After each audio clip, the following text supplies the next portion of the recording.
কুমিল্লার ১৪ গ্রামে বাংলাদেশ জাতীয়তাবাদী দল বিএনপির ৪৭তম প্রতিষ্ঠা বার্ষিকী পালিত হয়েছে। ১৪ গ্রাম উপজেলা ও পৌর বিএনপির উদ্যোগে বর্ণাঢ্য র্যালি বের হয়। র্যালির নেতৃত্ব দেন কুমিল্লার দক্ষিণ জেলা বিএনপির যুগ্ম আহ্বায়ক ও ১৪ গ্রাম উপজেলা বিএনপির নবনির্বাচিত সভাপতি মোহাম্মদ কামরুল হুদা।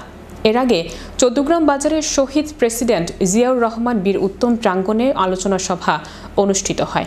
অনুষ্ঠানে সভাপতিত্ব করেন পৌর বিএনপির সভাপতি GM তাহের পলাশী এবং সঞ্চালনা করেন উপজেলা বিএনপির সাধারণ সম্পাদক ইঞ্জিনিয়ার শাহ আলম রাজু।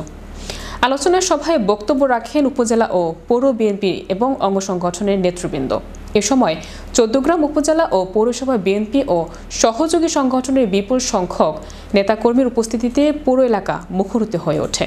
প্রতি বছর হজের সময় লক্ষ লক্ষ হাজী সাহেব আসেন সারা পৃথিবীতে, আসেন কিনা?